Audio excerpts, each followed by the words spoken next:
Everywhere we turn today, we see young people with influence being derailed. We see young people abusing influence. So at this point, we know now that influence is not even a big problem. Influence is not the issue, right? But influence without structure, influence without discipline produces dangerous people, produces young people at risk.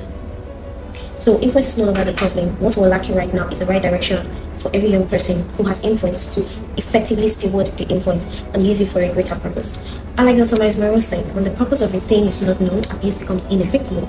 So what this means is that for every young person who has influence right now, especially on the social media space rather, if they don't know the reason why this influence have been given to them or the visibility that they have as a tool for something, more purposeful, they become dangerous to society.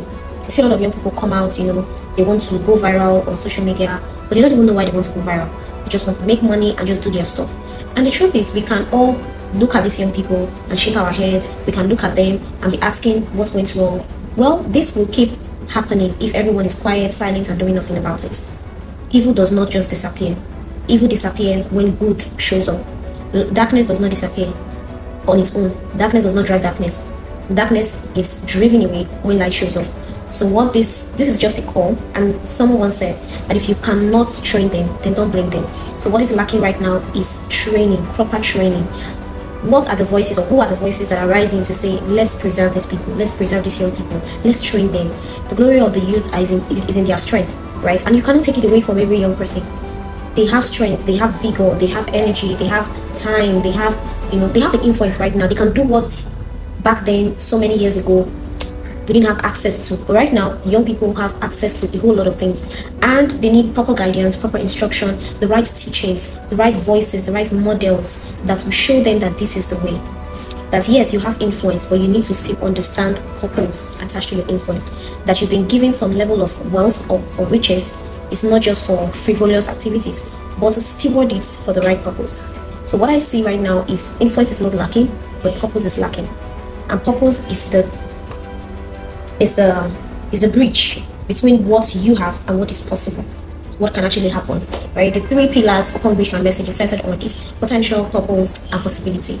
Potential, everyone has something. Right now, young people have time, they have, internet at their disposal, they have a lot of things. They have voice. I mean, everyone now with a mic, a tripod, and a phone can actually set up the camera and start speaking. There's so many voices out there with no direction, so many voices with no scrutiny, right? So potential is there. But when purpose is lacking, which is in the middle, right? People are being derailed, they are being disqualified from the race that is before them, they are being distracted and ultimately being destroyed. So you can be doing so well in life and you're wasting. Yeah, you can be doing so well in life. Not all good success, not all success are good, not all flashy things. Yes, it's okay that we want to be wealthy, we want to have all the material things, the best of cars, the best of it's my desire as well. We have to enjoy the earth as well, but you must also understand that purpose is very important, purpose is very essential. And this is why this is important. Yes, this is important. Not because I turn here, I turn left, I turn right, and I'm just saying someone is talking about these young people with influence, here what they have to say. Someone is talking about somebody that went haywire and all of that. I'm like, we can keep complaining. We should start asking ourselves, what do I need to do? What do I need to do? So if you are a parent, you're always setting up camera and coming to tell us this is what young people are doing and blah blah blah blah blah. What's the solution? What do you think we can do to actually help them steward the influence that they have effectively? What can we do? Enough of the problem identification. Now, solution-driven conversation is something we need to start having. It's one of the reasons why I have written this book. That yes, we have a lot of young people who are still working on 2 feet as waste. Waste does not always mean you're not doing anything. Waste simply means sometimes you're not in alignment with what you're supposed to be doing. So you feel like you're in the right way, but you're not. Right? So this is why I have written this. And yeah, destiny without discipline. I talked about 2 stories, 2 parts, the tragedy of untamed gifts. So we have a lot of people who have like so much gifts and passion and everything, but not used for a particular purpose. We talk about how Saul, lost his crown to David because he had destiny, huh? He had destiny, but then there was no discipline. There was no constraint. So we have a lot of people wasting not because they don't have gifts, but because their gifts does not have structure. A man without self-control is like a city with broken walls. Anything can enter. So if we cannot train them, we definitely cannot blame them. So if you're sitting there and you're complaining every day, what is this life turning into? What's this generation like? Quit the complaints and figure out what can we do. So if you're a principal, you're a teacher, you're a wherever field you are, and you have noticed this pattern in young people, how can we help them?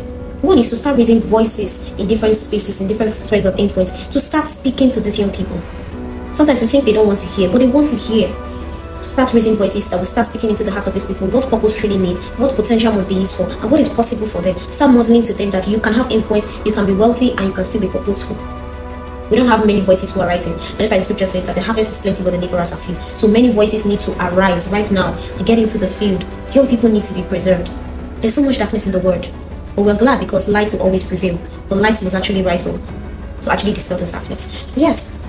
So if you're asking how do we show up for this? This is it. It could be this: sponsor copies, let's get to schools, let's raise voices, who we speak to them, we hand them these tools, and we ensure that purpose is instilled in their hearts, their potentials are waking for a reason, and they unlock what is possible for them. These young people are hungry, but they need to be fed with the right food.